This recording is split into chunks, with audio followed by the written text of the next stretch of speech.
ನಮಸ್ಕಾರ, ಕನಸು ನ್ಯೂಸ್ಗೆ ಸ್ವಾಗತ. ನಾನು ನಿಮ್ಮ ರಾಮಕೃಷ್ಣ ಸಿಡಿ. ಈಗ ವಾರ್ತೆಗಳ ಸರ್ಕಾರಕ್ಕೆ ರಾಜಧನ ಕಟ್ಟದೇ ಇರೋ ಕಲ್ಲು ಗಣಿಗಾರಿಕೆ ಮಾಲೀಕರಿಗೆ ಶಾಕ್. ಗಣಿಗಾರಿಕೆ ಮಾಲೀಕರಿಗೆ ಇದೀಗ ಎದುರಾಗಿದೆ. ರಾಜಧನ ನೀಡದ ಹಿನ್ನೆಲೆ ಗಣಿ ಮತ್ತು ಭೂ ವಿಜ್ಞಾನ ಇಲಾಖೆಯಿಂದ ದಂಡ. ರಾಜ್ಯದ ಎಲ್ಲಾ ಗಣಿ ಮಾಲೀಕರಿಗೆ ದಂಡ ಹಾಕಲು ಇದೀಗ ಸೂಚನೆ ನೀಡಿದೆ. ಆದರೆ ಕೊಪ್ಪಳದಲ್ಲಿ ಮಾತ್ರ ಈ ಆದೇಶ ಪಾಲನೆ ಆರೋಪ. ಕೊಪ್ಪಳದ ಪ್ರಭಾವಿ ರಾಜಕಾರಣಿಗಳ ಒಡೆತನದ ಕಲ್ಲು ಕ್ವಾರಿಗಳಿಗೂ ದಂಡ. ಕೊಪ್ಪಳ ಜಿಲ್ಲೆಯಲ್ಲಿ 110 ಕೋಟಿ ರೂಪಾಯಿ ದಂಡ. ಕೊಪ್ಪಳ ಸಂಸದ ರಾಜಶೇಖರ್ ಹಿಟ್ನಾಳ್ ಹಾಗೂ ಸಹೋದರ ಶಾಸಕ ರಾಘವೇಂದ್ರ ಹಿಟ್ನಾಳ್ಗೂ ದಂಡ ವಿಧಿಸಲಾಗಿದೆ. ಕೊಪ್ಪಳ ಜಿಲ್ಲೆಯ ಒಟ್ಟು 60 ಕಲ್ಲು ಕ್ವಾರಿಗೆ ದಂಡ ವಿಧಿಸಿದ ಗಣಿ ಮತ್ತು ಭೂ ವಿಜ್ಞಾನ ಇಲಾಖೆ ಸರ್ಕಾರದ ಖಜಾನೆ ತುಂಬಿಸಲು ರಾಜ್ಯದ ಎಲ್ಲ ಕಲ್ಲು ಕ್ವಾರಿಗೆ ದಂಡ ವಿಧಿಸಲು ಸೂಚನೆ ನೀಡಿರೋ ಇಲಾಖೆ ನಿರ್ದೇಶಕರು. ಆದರೆ ಕೊಪ್ಪಳದಲ್ಲಿ ಮಾತ್ರ ಈ ಆದೇಶ ಪಾಲನೆ. ಸದ್ಯ ಸರ್ಕಾರದ ಜೊತೆ ಮಾತುಕತೆ ನಡೆಸುತ್ತೇವೆ ಅಂತ ಎನ್ನುತ್ತಿರೋ ಹಿಟ್ನಾಳ್ ಬ್ರದರ್ಸ್ ಹೇಳಿದಾರಂತೆ. ಜನಸಾಮಾನ್ಯರ ಮೇಲೆ ಮಾತ್ರ ಬರೆ ಹಾಕೋದಲ್ಲ, ಒಂದು ಜಿಲ್ಲೆಯಲ್ಲಿಯೇ 110 ಕೋಟಿ ರೂಪಾಯಿ ದಂಡ. ಕೊಪ್ಪಳ ಜಿಲ್ಲೆ ಒಂದರಲ್ಲಿ ಅಂದ್ರೆ ಯೋಚನೆ ಮಾಡಿ. ಮತ್ತು ಇವೆಲ್ಲ ರಾಜಕಾರಣಿಗಳ ಒಡೆತನದ ಕಲ್ಲು ಕ್ವಾರಿಗಳು. ಇವರಿಗೆಲ್ಲ ಏನೇನೋ ರೂಲ್ಸ್ ರೆಗ್ಯುಲೇಷನ್ಸ್ ಇರುತ್ತವೆ ಅನ್ನೋದು ಗೊತ್ತಿರಲ್ವಾ? ರಾಜಧನ ಕಟ್ಟೋಕೆ ಆಗಲ್ಲ ಅಂದ್ರೆ ಇವರು ಯಾವ ಜನಪ್ರತಿನಿಧಿಗಳು, ರಾಜಕಾರಣಿಗಳು? ಇವರು ಒಂದು ಜಿಲ್ಲೆಯಲ್ಲಿಯೇ 110 ಕೋಟಿ ರೂಪಾಯಿ ದಂಡ, ಕೊಪ್ಪಳ ಜಿಲ್ಲೆ ಒಂದರಲ್ಲೇ. ಇನ್ನು ಬೇರೆ ಎಲ್ಲೆಲ್ಲಿ ಏನೇನು ಕಥೆ ಇದೆಯೋ ಗೊತ್ತಿಲ್ಲ.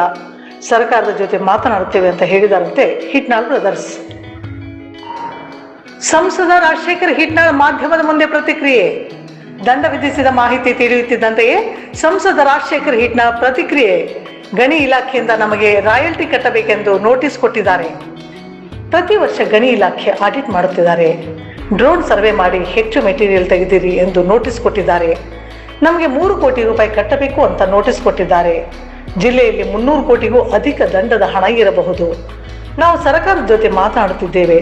ಹೆಚ್ಚುವರಿ ಹಣ ಕಟ್ಟೋಕೆ ನಾವು ಒಪ್ಪುತ್ತಾ ಇಲ್ಲ. ನಾವು ಸರ್ಕಾರದ ಜೊತೆ ಮಾತುಕತೆ ಮಾಡ್ತೇವೆ. ಒನ್ ಟೈಮ್ ಸೆಟಲ್ಮೆಂಟ್ ಕೊಟ್ಟಿದ್ದಾರೆ. ಗಣಿ ಇಲಾಖೆ ಆಡಿಟ್ ಮಾಡಿಯೇ ನಮಗೆ ಹೇಳಿದರು. ಇದೀಗ ಡ್ರೋನ್ ಸರ್ವೆ ಮಾಡಿ ಹಣ ಕಟ್ಟಲು ಹೇಳಿದ್ದಾರೆ. ನಾವು ಇದನ್ನು ಒಪ್ಪುತ್ತಾ ಇಲ್ಲ ಎಂದು ಸಂಸದ ಹಿಟ್ನಾಳ್. ಸರ್ಕಾರಕ್ಕೆ ಮನವರಿಕೆ ಮಾಡೋ ಕೆಲಸ ಮಾಡುತ್ತಿದ್ದೇವೆ ಎಂದು ಸಂಸದ ಹಿಟ್ನಾಳ್ ಅವರು ಮಾಧ್ಯಮಗಳ ಮುಂದೆ ತಿಳಿಸಿದ್ದಾರೆ.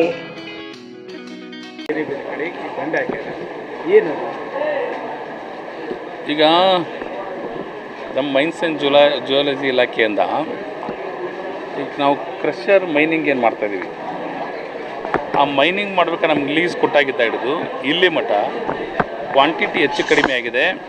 ನಿಮಗೆ ಇಷ್ಟು ಕ್ವಾಂಟಿಟಿ ನೀವು ರಾಯಲ್ಟಿ ಕಟ್ಟಬೇಕು ಅನ್ನೋದನ್ನು ನಮಗೆ ಈಗ ನೋಟಿಸ್ ಕೊಟ್ಟಾರೆ.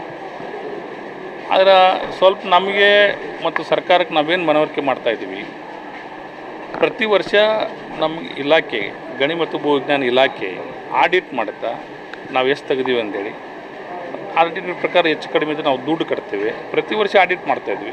ಆಡಿಟ್ ಸರಿಯಾಗಿದೆ ಅಂತ ನಮ್ಗೆ ಕೊಟ್ಟಿದ್ದಾರೆ.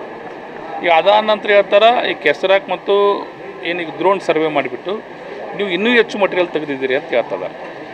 ಆದರೆ 2006ರಿಂದ 2024 ಮಟ್ಟ ನಮ್ದು 2006 ಲೀಸ್ ಕೊಡೋ ಹೊತ್ತಿನಾಗ ಇವು ಯಾವ ಇರಲಿಲ್ಲ ಟೆಕ್ನಾಲಜಿ. ಈಗ ಹೊಸ ಟೆಕ್ನಾಲಜಿ ಬಂದುಬಿಟ್ಟು ವ್ಯತ್ಯಾಸ ಆಗಿದೆ ಅಂತ ಹೇಳ್ತಾರೆ. ನಾವು ಅಷ್ಟೊಂದು ತೆಗೆದಿಲ್ಲ. ನೀವು ಅದು ನಮ್ಗೆ ಲೀಸ್ ಕೆಲವಿಷ್ಟು ಕ್ವಾರಿಗಳೇನಾಗ್ಯಾವ ಲೀಸ್ ಕೊಡೋಕ್ಕಿಂತ ಮುಂಚೆ ಕೂಡ ಅಲ್ಲಿ ನಾವು 3 ಕೋಟಿಗೆ ಹೆಚ್ಚು ಹಾಕಿದ್ದಾರೆ. ಹಾಕಿದ್ದಾರೆ.